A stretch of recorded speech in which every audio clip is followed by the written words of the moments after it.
to do next? Well, I think you need to work out, first of all, what it is you are good at. Why should an employer want to hire you? Do a little elevator pitch on yourself. You know what an elevator pitch is, yeah? And I would encourage you to think about, this is what I'm good at. You know, be frank. This is what I know. This is what I'm good at. This is what I can bring to you.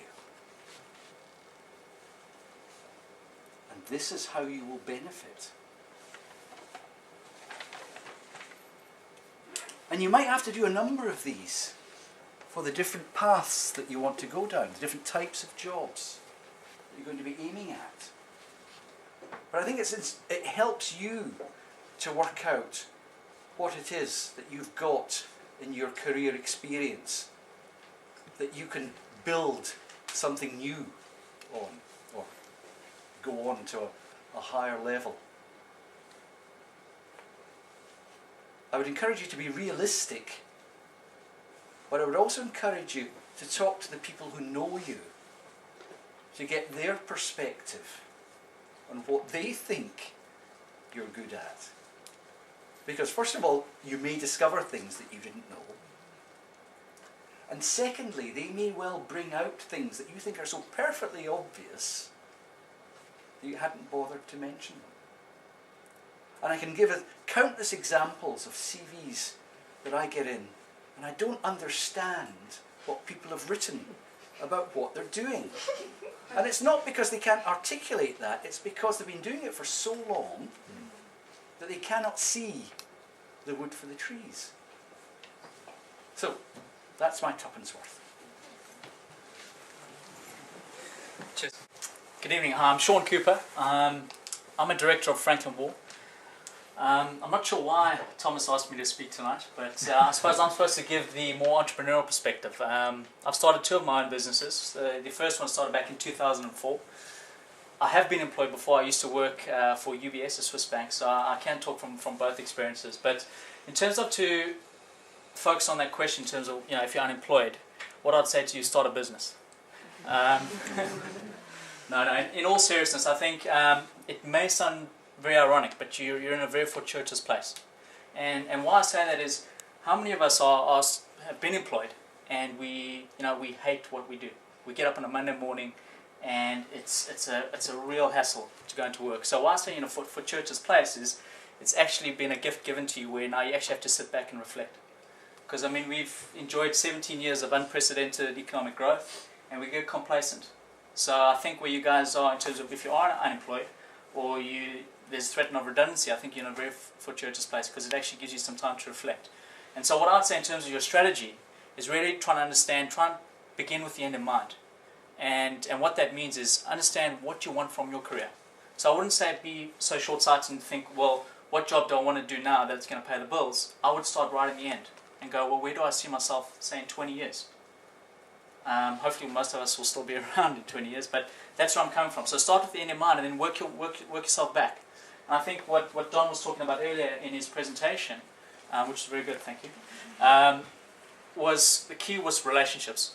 I think, well, all of us are here to build relationships, but I'd say really take a keen interest in the people that are here. Discover more about them and understand how you can help them, and they will go out of their way to help you. And I think that's very, very key. Get out there, talk to people, connect, but build relationships.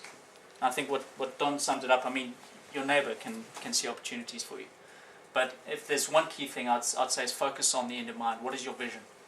And then put a plan. You know, what I mean by vision is something that, how you see your end in life, but something that resonates with this and this. That is very, very key, because many of us might be climbing the proverbial ladder, but it might be on the wrong wall. So understand what it is you want. So yeah, that's what I'd say. Thank you.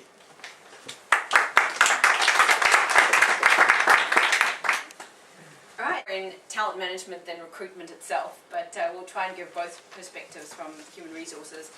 And a lot of what I've been doing over the last 8 months has been actually trying to find people within our organisation other jobs within the company, because their roles have gone because of the recession, and so we've had to try and find them something else to do.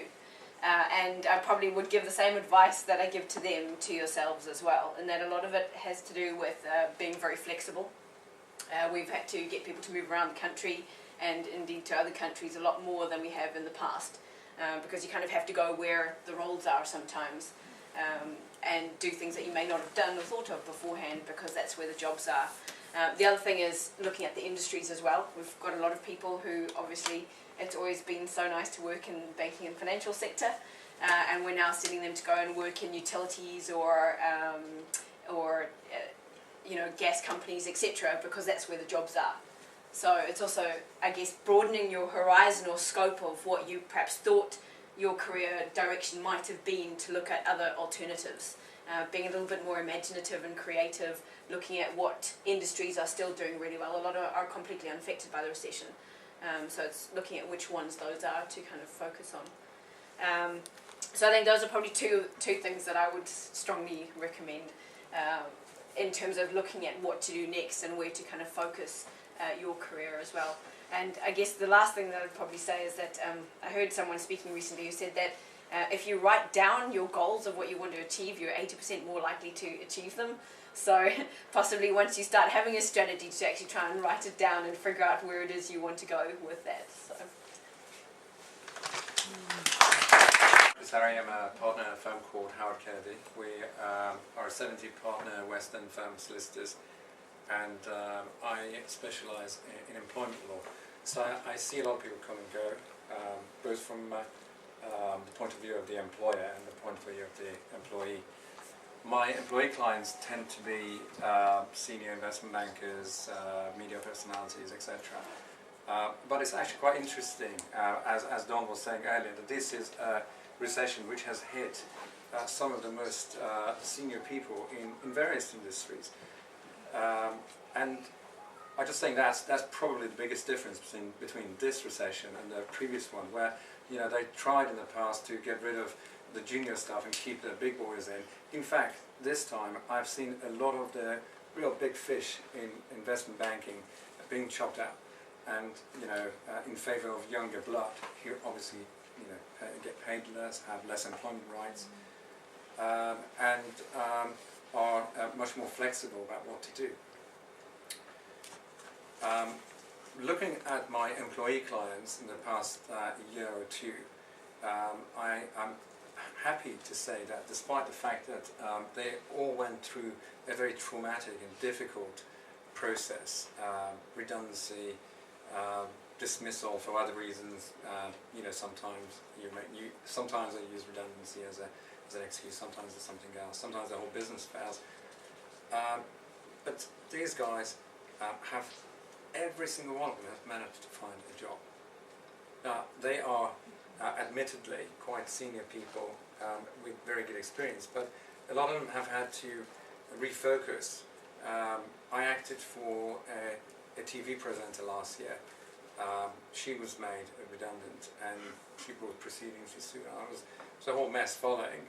But she knew that her skills were extremely limited. How many TV presenters do we have in the world, and how many positions are there available, especially in a market such as this? She's now setting up some sort of a social media internet business. I acted for a number of senior investment bankers who are setting up their own funds. Obviously that's a much more logical thing to do.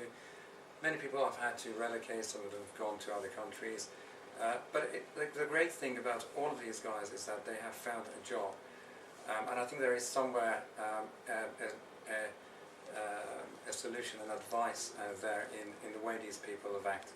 That's all I can say, unfortunately. I haven't really dealt with people who are unemployed coming out of college. The only experience I have of that is myself. When I came out of college of the College of Law in 1993, we were just coming out of the previous recession, and that was a very harsh recession on the legal business. A lot of people lost their jobs as well, and it was very difficult to find a position as a trainee solicitor. So to be honest, I didn't bother.